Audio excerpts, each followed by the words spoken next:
Усім прывітанне, гэта культурная сядзіба, выпуск нумар 54. Сёння мы размаўляем пра інстытут рэпутацыі ў Беларусі. У студыі Еўрарады Алексей Сапрыкін. Павел Свярдлоў сёння у нас з Амстэрдаму. Мне здаецца, што ўсё ж такі з Мінску. Так і з намі на сувязі трэнерка па бізнес-камунікацыях і этыкеце, культуролог, сяброўка асноўнага складу каардынацыйнай рады Аксана Зарэцкая. Аксана, прывітанне, рада вас вітаць. Здравствуйте. Ну, першае пытанне я задам такое. Сябры, вось у вас асабіста ёсць нерукапаціскальныя людзі. Тыя, хто з кім, магчыма, былі стасункі нейкія добрыя, магчыма, не было ніколі, да? Але тыя пры сустрэчы, з кім вы вось руку, ну, мы вось з такого маскуліннага, да, прыбярэце руку, да? Я не ведаю, як, дарэчы, жанчыне прадэманстраваць, што яна вось нерукапаціскальная, што яна насупраць сустрэлася з нейкім нерукапаціскальным. Але пра гэта таксама, дарэчы, можам пагутарыць. Алексей, ёсць у сябе такі чалавек? Ну, вот магу прыгадаць, што, напрыклад, да лета дакладна быў такі чалавек. Ну, хто гэта?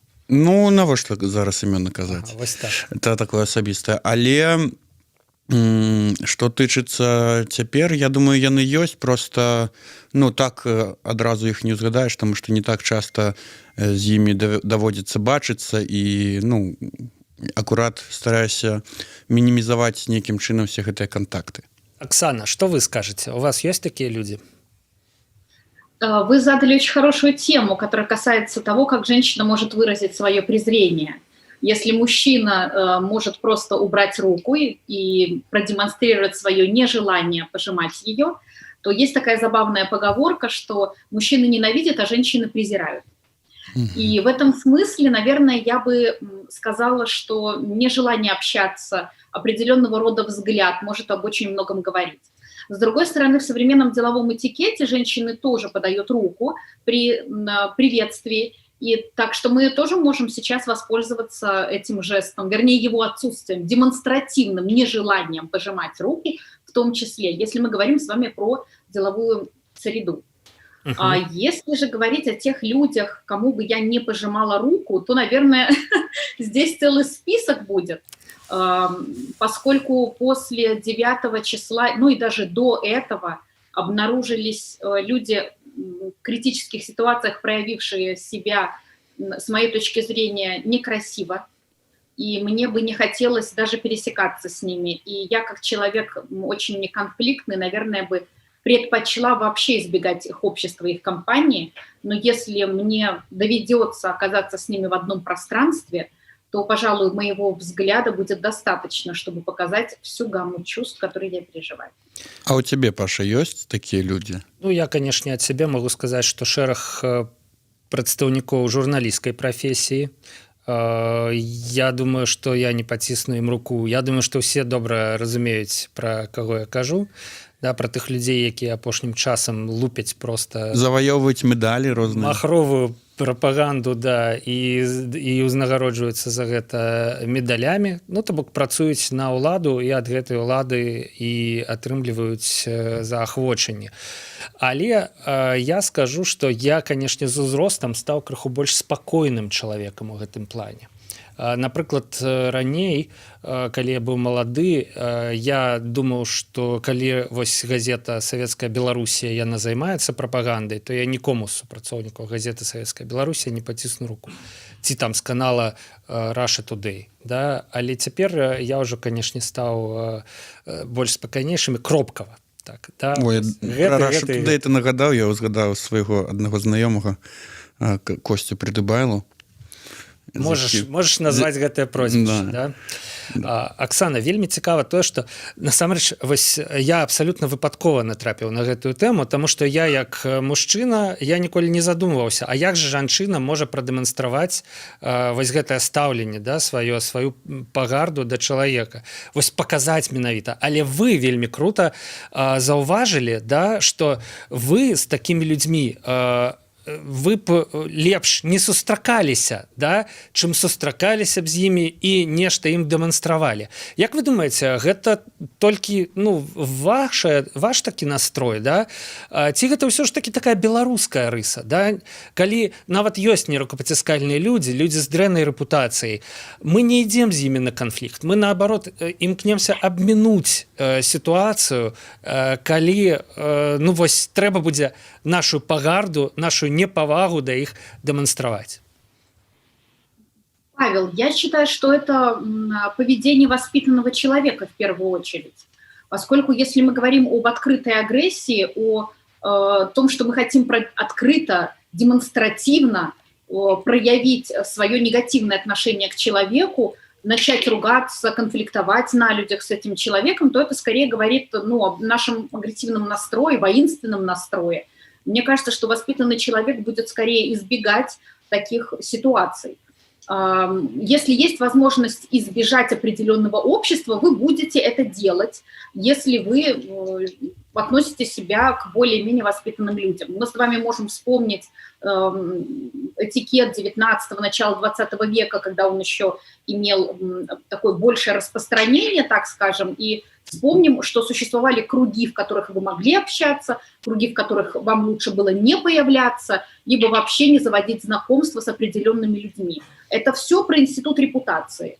Проблема в Беларуси, почему мы так сейчас реагируем на слово «репутация», связан, конечно, с нашим советским прошлым, связан с затянувшимся периодом перехода к информационной экономике, так это назовем, поскольку раньше главным заказчиком многих компаний, в том числе артистов, это была власть. Те люди, которые находятся у власти, давайте вспомним, у кого были деньги. Деньги были у госчиновников, у аристократии, да, у той самой верхушки. И в этом смысле мы можем с вами вспомнить, например, выражение, которое приписывают Колчаку, что не осуждайте проституток, кучеров и артистов, они служат при любой власти.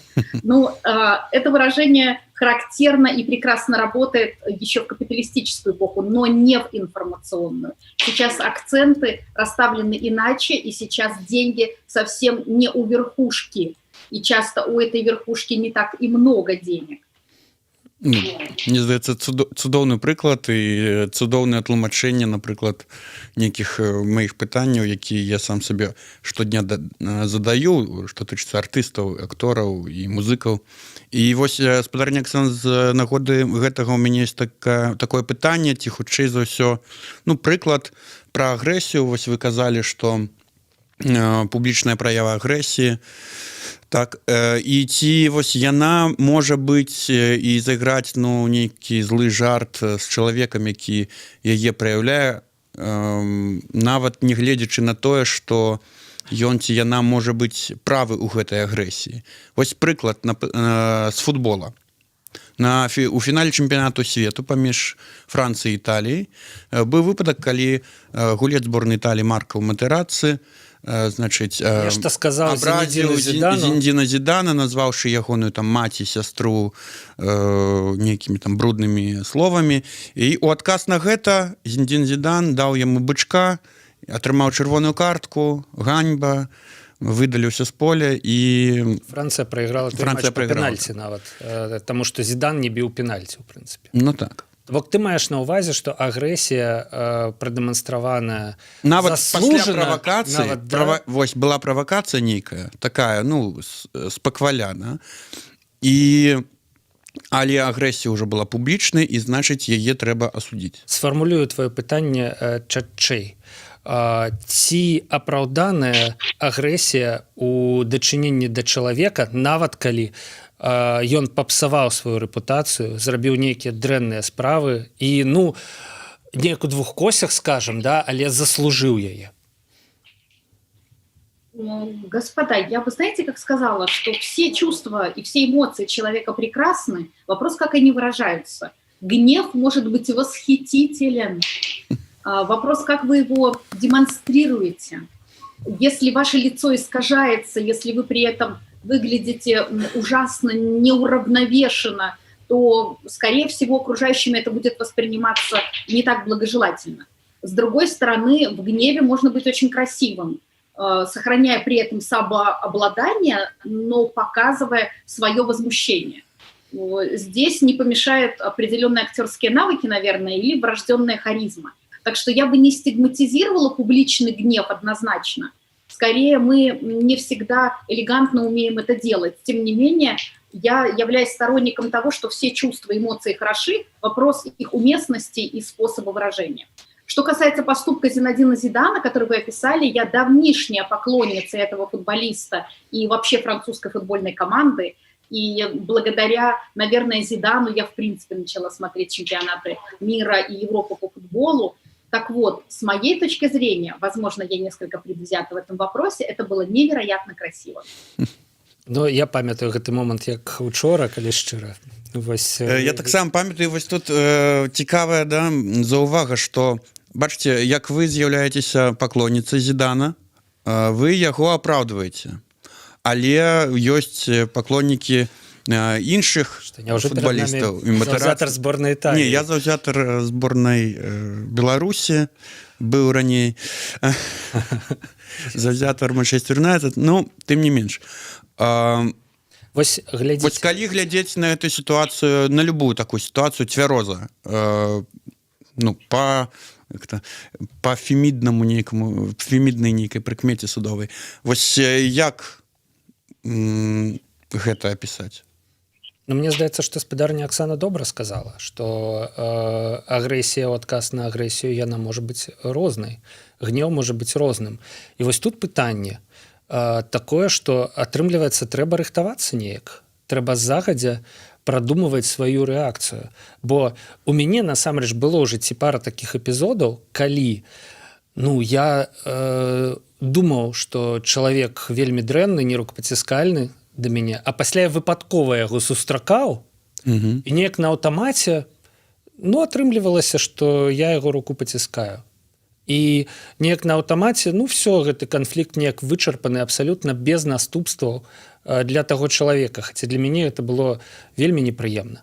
Як сябе падрыхтаваць да вось такой гэтая вось сітуацыя сустрэчы, яна была выпадковая. У звычайных абставінах ці ў форс-мажорных? Ты на вуліцы сустракаешся з чалавекам і ты вось падымаеш вочы там ад смартфона, як мы ўсе, да?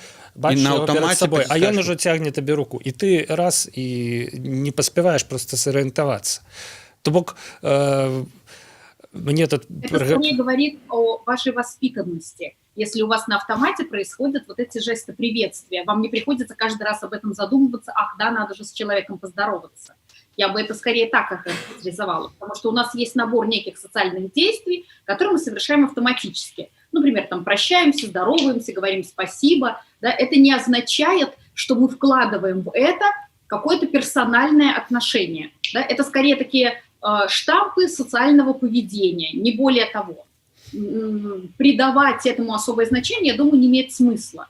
Но другое дело, когда вы оказываетесь в ситуации выбора, идти на концерт выступать, либо не идти. Понимаете? Вот ведь рукопожимание – это скорее метафора. Понимаете? Это не обязательно речь идет именно про сам жест. Вы можете приветствовать друг друга, но при этом продемонстрировать человеку свое неуважение из-за его позиции, предположим. То бок сітуацыя, у прынцыпе, узнімаецца ўжо на наступны ўзровень. Я, напрыклад, ведаю, што ў такім-то месцы я магу сустрэць чалавека ці людзей, якіх я не паважаю, якіх я не хацеў бы бачыць і якім я бы не паціснуў руку. І я мушу, калі у мяне ёсць нейкі стрыжань унутры, да, нейкі светапогляд, адмовіцца ад наведвання гэтага месца.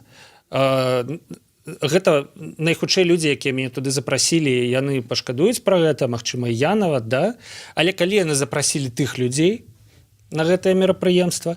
І вось тут, мне здаецца, гэта ўжо і ёсць у нейкім сэнсе інстытут рэпутацыі ў грамадстве. Але вось я узгадаў зараз якраз пра такую сітуацыю прыклад з нашай цудоўнай опернай спявачкай Маргарытай Ляўчук. Яна вось у інтэрв'ю Сергею Будкіну распавяла выпадак, калі яна завітала на адкрыццё нейкай рэстарацыі, здаецца, лебедзіны, і там вся была гэтая такая праўладная тусовачка, якую яна не любіла, не любіць. Але прыйшла яна не ведала, што там гэта будзе, я там нехта запрасіў, але тым не менш яна засталася там. Яна не сышла, яна засталася і там пачала там танчыць нават. Наколькі я памятаю інтэрв'ю, это пра танец з Віктарам Лукашэнкам. Так, быў момант. І гэта, ў прынцыпе, тое, пра што я хацеў бы пра наступнае пагутарыць. Калі мы вось так сябе паводзім, калі мы адварочваемся, а не выказваем хутчэй сваю пагарду людзям, ці не азначае гэта, што гэтыя людзі могуць увогуле пра сваю рэпутацыю не клапаціцца. Што ім, у прынцыпе, ўсё дазволена. Яны ніколі не сутыкнуцца з наступствамі сваіх дрэнных учынкаў. І менавіта таму у нас столькі настаўнікаў з задавальненнем ідуць у выбарчыя камісіі. Менавіта таму у нас столькі падпісантаў праўладнага ліста спартоўцаў. Менавіта таму нейкія артысты дагэтуль ходзяць выступаць на канцэрты перад Александром Лукашэнкам. Хаця, канешне, вось спадарыня Аксана раніцай 18 студзеня апублікавала спіс, і другі, трэці эшелон, я б сказаў, да, ўжо застаўся на гэтых мерапрыемствах з артыстаў, да, няма зорак першай велічыні ўжо ў гэтым спісе. Там ці тыя, хто заўжды хадзіў на такія мерапрыемствы, ці ўжо вось, ўсё ж такі, я б сказаў, другасортныя. Нікога не хацеў пакрыўдзіць, але, да, ізноў я затрандзеўся, да, пытанне ў тым, ці нашы такія паводзіны выхаваных людзей не ствараюць у іншых людзей, якія якраз такі перад выбарам падпісаць ці не падпісаць, да, валявы ўчынак зрабіць, асэнсаванне, адчуванне таго, што яны могуць рабіць все, што заўгодна. Ніякіх рэпутацыйных стратаў у іх за гэта не будзе. Як вы думаете, спадарня Оксана? Здесь надо рассмотреть два очень важных момента. Первый связан с подбором гостей на мероприятия публичные. В случае, например, с Маргаритой Левчук, я бы, наверное, побеспокоилась о том, что же это за заведение, потому что разговоров об этом ресторане было довольно много еще до его официального открытия, скажем честно. Об этом очень много писалось, это не было абсолютно тайной, и поэтому достаточно было произвести буквально парочку запросов в Google для того, чтобы узнать, что же это за ресторан.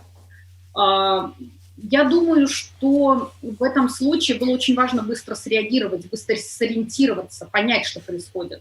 Вы можете это сделать, если у вас был прежде опыт. Когда вы первый раз оказываетесь в подобной ситуации, то часто мы получаем этот опыт и необходимые знания только по результатам. Очевидно, что Маргарита почувствовала определенный дискомфорт и последствия этого своего поступка, отсутствие волевого решения тут же развернуться и уйти, это стало хорошим уроком, и в будущем подобного рода шаги она совершать не будет. Что же касается вашего вопроса касательно последствий для других людей. Вы знаете, здесь надо разобраться с одним очень тонким фактором. Мы сейчас с вами живем в информационную эпоху, и что это означает для людей? Раньше монополией на информацию и на власть обладали те люди, которые владели, условно говоря, там, пароходами, газетами, телевидением. Сегодня развиты социальные сети. И сегодня капитал находится не только в поле людей властвующих, о чем я уже говорила в начале нашей встречи. Сегодня социологи, экономисты в том числе оперируют таким понятием, как социальный капитал. Речь идет в этом случае о уровне доверия, способности к взаимопомощи, вообще возможности взаимопомощи и выражение благодарности. Если мы говорим о брендах, об артистах, о людях, которых мы выбираем вести, например, к этому учителю или в эту школу ребенка, то эти факторы социального капитала оказываются очень важными. И до недавних пор в Беларуси действительно институт репутации существовал в довольно зачаточном состоянии, поскольку в среде, где социальный капитал мог зародиться, не было консолидации, люди не были едины в своем порыве. А после августовских событий мы научились действовать вместе. Обратите внимание, например, на реакцию социальных сетей на то, что бренд Nivea отказался спонсировать чемпионат мира по хоккею, который должен был происходить в Беларуси. Пока еще официальной отмены не было, тем не менее.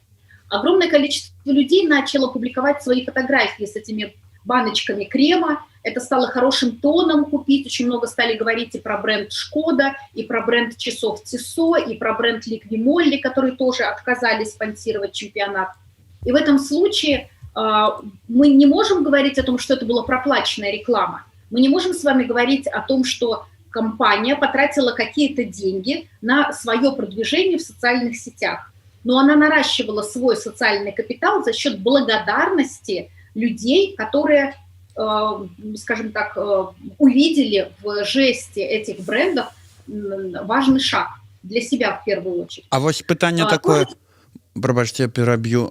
Ці маглі гэта просто было жахліва зараз.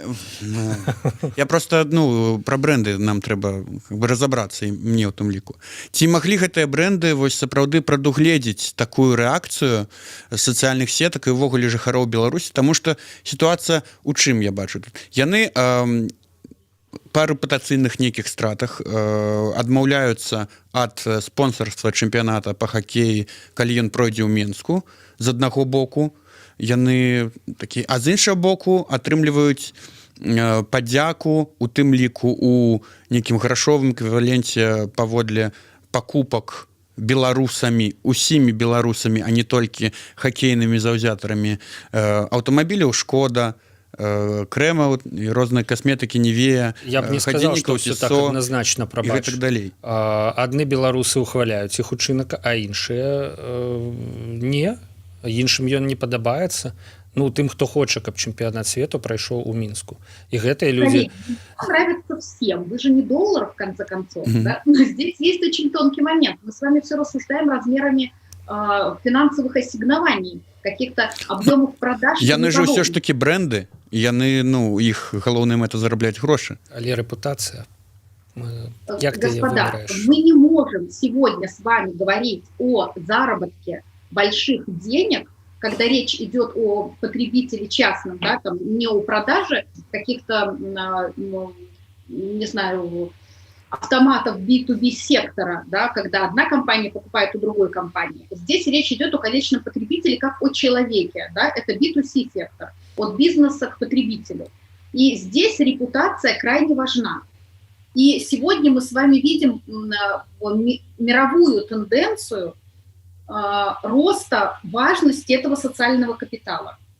Поскольку из-за гнева потребителей многие торговые сети могут отказывать принимать на реализацию некий товар. Его продажи могут падать. Репутационные потери могут быть настолько высокими, что компании, возможно, даже придется делать ребрендинг. И в некоторых ситуациях токсичность потребителя, токсичность мероприятия может оказаться настолько высокой, что репутация уничтожается социальный капитал, а за ним неизменно при больших потерях растут потери и финансовые. Сегодня это две связанные силы. Почему? Почему вдруг это произошло в наше время? Причина в том, что мы с вами живем уже не в капиталистическую эпоху, когда деньги были только у власти, у аристократии, у промышленников и тому подобное. Сегодня мы с вами живем в информационную эпоху, когда социальные сети, персональные сайты становятся важным источником, формирующим мнение и потребительский рынок. Мы через блогеров продвигаем товары, потребитель приобретает привычки благодаря рекламе, которая ему подсовывается Гуглом, Фейсбуком и тому подобное. И мы оказываемся в ситуации, когда нам очень важно угадывать интересы публики. Она в конечном счете будет платить рублем. не госзаказы, небольшие промышленники. Сегодня настолько высокая конкуренция среди брендов, что не учитывать репутацию для них практически невозможно. Это практически всегда будет влечь за собой последствия в плане финансов. Ну вось тут вельмі цікавы момант. Нам пішуць каментатары. Дарэчы, мы ў жывым эфіры. Нагадаю, можна каментаваць гэты эфір, выказвацца, задаваць пытанні. І вось ужо ёсць каментар пра тое, што наш беларускі рынок гэта кропля ў акіяне, і не зусім зразумела ўсё ж такі дзеля чаго. Да? І у мяне якраз ёсць на гэты конт рэмарка. Мы сапраўды жывем у вельмі цікавы час, у абсалютна незвычайны час, калі брэнды, пра якія мы кажам, Нівея, Ліквімолі, Шкода, Тісо і гэтак далей, яны ўжо жывуць вось у тым інфармацыйным грамадстве, пра які кажа спадарня Аксана, пра якое кажа спадарня Аксана. Вось яны ўжо разумеюць залежнасць таго, што яны скажуць, ад таго, што пра іх думаюць, ад таго, колькі ў іх будзе пакупнікоў. І вось наш рынок, так, беларускі рынок гэта вельмі невялікі, але калі у свеце ўздымецца хваля пра тое, што такі-то бренд падтрымлівае чэмпіянат свету ў краіне, дзе парушаюцца правы чалавека, гэта ўжо будзе пытанне абсалютна не нашага рынку, да? Глобальнага рынку. Бок гаворка ідзе зараз не пра тое, колькі бренд Нівея заробіць у Беларусі. Гэта ўчынак Нівеі, Шкоды і гэтак далей. Не пра тое, колькі ў Беларусі будзе прададзена аўтамабіляў ці скрынчак, да, крэмікаў, да, розных і гэтак далей, шампунчыкаў, не ведаеце, робіць. Але акіян таксама складаецца з кропляў. Вядома, але гаворка ідзе пра глобальную рэпутацыю бренда. Гэта відавочна. Вось. І парадокс у тым, што бренды ўжо жывуць у гэтым інфармацыйным свеце, а беларускія ўлады, яны яшчэ не. Яны яшчэ жывуць у свеце, дзе ўсё вырашае нейкае слово, пахлопванне па плячы. Званочак, да. І вось я чытаў учора каментары. Шкода, такія рызыкоўныя, а у іх жа 11 аўтасалонаў у Беларусі. А як гэта яны, вось, ну, такое рашэнне? Я сапраўды крыху забаяўся за Шкоду ў Беларусі, калі шчыра, таму што відавочна тыя людзі, якія за сваю рэпутацыю не баяцца, тыя людзі, якія не разумеюць, што ад рэпутацыі краіны залежыць тое, колькі зарабляе ў ёй бізнес і колькі ў рэшце рэшт атрымлівае бюджэт, да? Яны могуць адным званочкам у прынцыпе нейкім чынам стварыць праблемы 11 салонам Шкоды і гэтак далей. Ну выдатна, як вот папярэдні каментатар казаў, што гэта кропля ў моры, так можа быць яны гатовыя ахвяраваць гэтай кропляй дзеля устойлівага развіцця свайго брэнда ў свеце. Магчыма, так. А з іншага боку, людзі, якія не разумеюць, што такое рэпутацыя, як гэта працуе, яны гатовыя таксама ахвяраваць 11 салонамі Шкоды, таму што ў іх свеце гэта таксама кропля ў моры. Да? Будуць прадаваць больш отечественных аўтамабіляў. Аксана, адно з апошніх пытанняў. Так вось, ці ёсць якія-небудзь наступствы для людзей вось у Беларусі, да? Ці прагназуеце вы наступствы для тых, хто ўсё ж такі зараз робіць сумнеўныя з гледзяча рэпутацыі ўчынкі? Тут для мяне прыклад Андрэя Дзмітраева, да, ён заўжды жывы, яго прымусілі 10 гадоў таму у снежні 2010 года на камеры расказаць, ну, фактычна хлусіць пра тое, што рыхтаваўся нейкі дзяржаўны пераварот пасля выбараў, што калона Владзіміра Някляева, кандыдата ў прэзідэнты, ішла захопліваць уладу і гэтак далей, і гэтак далей. І пасля гэтага, канешне, з ім вельмі доўга, ну так, вельмі суха, скажем так, стасункаваліся, ігнаравалі яго ў прэсе. Але ўсё ж такі у Дзмітраева атрымалася вярнуцца ў публічную палітыку нават у Беларусі. Да? І вось ці магчымае ў нашым грамадстве наступствы для тых, хто сёння падпісвае ліст спартовы праўладны, для тых, хто выступае на прыёмах у Лукашэнкі і ўвогуле туды прыходзіць і так далей, і так далей. Бо складаецца ўражанне, што пакуль што яны нічога не баяцца. Я еще раз напомню очень важный тезис. Мы сегодня с вами живем в информационную эпоху. Соответственно, при публикации, при опубличивании этой информации, при предоставлении доступа к именам, фактам, датам, мы с вами получаем именно то, на чем строится репутация и способы управления этой репутацией. Если бы мы с вами не знали, кто присутствовал на этом празднике, который произошел недавно у Лукашенко, если бы мы не знали, какие там были артисты, если бы мы не знали с вами о именах тех людей, которые подписывают списки в поддержку диктатора, если бы мы не знали с вами о именах тех писем, силовиках, урешті-решт, да. то тогда мы бы с вами говорили о том, что это не имеет эффекта. Но уже сегодня мы с вами видим, насколько многие люди боятся попасть в черную книгу Беларуси.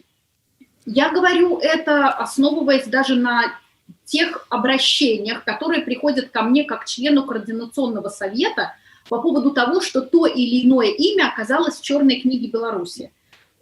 Порой случайно, человек не знал, что он подписывает, не мог разобраться, на него оказывали давление, и сейчас он обнаружил свое имя в этом списке, вся семья в панике, он сам в панике, они не знают, как себя оттуда извлечь, они не знают, как от этого отмываться, понимаете? Это еще мы с вами находимся в стадии, когда мы идем к победе, да, это еще мы находимся с вами в той стадии, пока Лукашенко еще что-то в этой стране значит. Когда же придет время и его не будет, то мы с вами увидим абсолютно весь спектр последствий репутационных и не только репутационных в этом смысле. Поэтому я бы не стала говорить о том, что эффект должен произойти прямо сейчас, и если он не происходит тут же, то, соответственно, этого эффекта нет. Он имеет определенный отложенный период, но это не значит, что он исчезает. Способы исправить свою репутацию есть, и они сложные, но тем не менее они существуют. И их придумали не сегодня и не вчера, и активно люди по всему миру с подмоченной репутацией пользуются этими способами. И я абсолютно уверена, что мы с вами увидим те же самые механизмы, которые будут процветать буйным цветом, когда все эти репутационные вопросы всплывут ярко и однозначно в Беларуси. Поэтому не стоит думать, что если вы оказались в этом списке, то ничего вам не грозит, если вам тут же не прилетело. Вось акурат хацеў на гэтую сітуацыю з іншага боку глянуць, напрыклад, вось пагаварыць пра тых, хто сапраўды, як кажуць, пераабуўся, ці зараз выступае даволі такі сур'ёзна і адкрыта за там перамены, за змену ўлады, хаця яшчэ ў 90-е гады быў на адваротным баку барыкадаў, так бы мовіць. Я зараз скажу, напрыклад, пра тую ж самую Ліку Ялінскую, Анжеліку Агурбаш, якая вось Саша Варламаў, калі мадэльер даваў інтэрв'ю, ён даволі такі расказаў нам шчыра і грунтоўна пра ўсе гэтыя падзеі, звязаныя з мадэльным бізнесам і удзелам у іх Лікі Ялінскай. А цяпер вось яна у Маскве седзячы раздае інтэрв'ю, спявае песні, Яна ходзіць на акцыі, але пры гэтым маўчыць пра тыя падзеі. Карацей, ты не давяраеш. Ну, тым, хто змяніў пазіцыю аднойчы, ён можа змяніць і наступны раз, і наступны, і потым памяняцца, і як у п'есе тутэйшая новая палітычная сітуацыя, і будзе тут вярцець хвастом направа і налево. Все ж таки, мяркуючы па тым, што ты зараз сказаў, Алексей, інстытут рэпутацыі ў Беларусі ёсць, склаўся, і чалавек, які аналізуе факты і думае, ён ужо не будзе да канца давяраць ні таму ж Дмітрыеву, ні той жа Анжелікі Агурбаш, да, ні іншым, каго ён памятае ўсё ж таки з іншай пазіцыі. Да? Ну так, натуральна. В прынцыпе, гатовы з табой пагадзіцца. Есть один очень важный момент, про который мне в этой связи хотелось бы вам сказать, господа. Верным надо быть ценностям, а не власти. Ну, это моя позиция. Человеческие ценности – это честность, это права человека, это свобода самовыражения.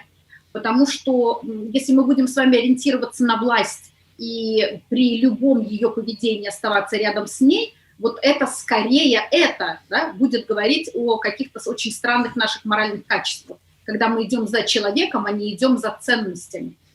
Вот вы приводите в пример Лику Агурбаш. Давайте не будем ходить далеко. Я работала с ОНТ больше года, вела рубрику в «Наше утро», которая была посвящена вопросам этикета.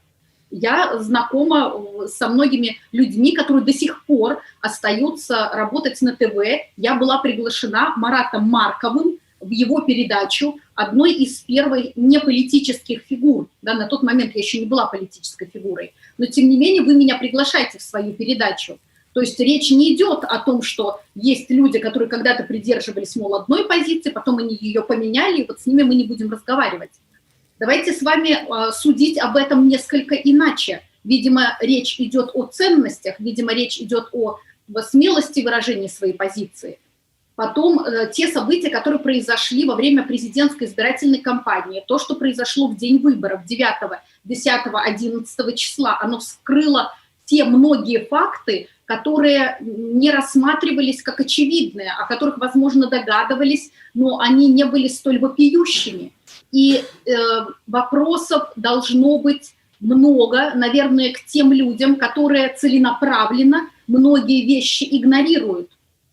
Если вы о чем-то не знали, то обвинять вас в этом незнании, ну, наверное, это вопрос, поскольку нормально, если мы меняем позицию в зависимости от того, как меняется наше знание об окружающем мире. Ведь пространство вокруг нас меняется. Меня скорее удивляют те люди, которые, несмотря ни на какие обстоятельства, вообще свою позицию не меняют. Вот у меня к ним будет очень много вопросов.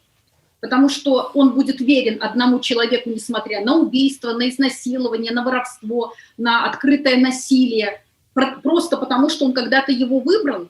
Я была бы счастлива, если бы сегодня весь генеральский состав белорусских внутренних войск заявил о смене своей позиции, обнаружив те проблемы, которые вскрылись в нашей стране, понимаете? В этом смысле я бы не судила о людях и даже не называла их переобувшимися. Это, знаете, очень удобная ремарка такая. Это переобувшиеся, давайте не будем им доверять. Коллеги, это тоже очень поверхностный взгляд, который грозит глупостью определенной. Так. Не кажется? Наконт генералаў я б сказаў, што праблема ў тым, што яны застаюцца вернымі уладзе, а не дзяржаве. Вось тут есть такі парадокс, гэта зусім іншая тэма для размовы. Абсолютно іншая, но Вось, але не менш. Але гэта мае дачыненне да таго, пра што кажа спадарыня Аксана, пытанне каштоўнасцяў. Калі твои каштоўнасці гэта ўлада, мы атрымліваем таких генералаў, да, якія как там с вами до конца. Да? Вось, а калі до конца яны ўсё ж таки з дзяржавай беларускай, то яны могуць мяняць стаўленне да ўлады, маюць права і усвядамляюць гэтае права. Ну, то бок пытанне прысягі. Каму даваў прысягу? Пытанне, і гэта пытанне каштоўнасцяў. І ну, тут насамрэч ёсць сапраўды нагода дзеля таго, каб быць гнуткімі. І мне здаецца, што это галоўная выснова з нашай размовы будзе. Нема вось нейкіх замацаваных рэпутацый, да? Нема замацаваных 100% падыходаў, якія дадуць вам поспех. Трэба рыхтавацца да сустрэчы з людзьмі, якія сваю рэпутацыю папсавалі. Трэба ўвогуле думаць, куды ты ідзеш, а не прымаць усе прапановы адну за адной проста таму, што гэта прапановы, нагода публічна паказацца. Да? Ну, то бок няма такого, што кожнае з'яўленне на публіцы табе ў капілачку твайго іміджа дасць станоўчы ўнёсак. Да? Можа атрымацца якраз такі наадварот.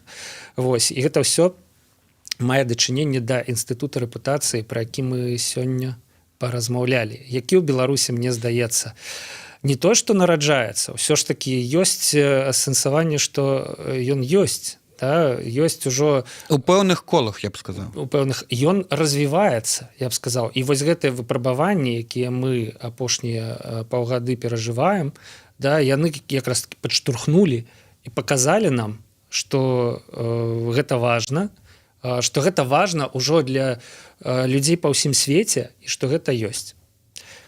Спадарня Аксана, дзякуй вам вялікі, што далучыліся да нашага эфіру, крыху спантаннага, але вельмі надзённага.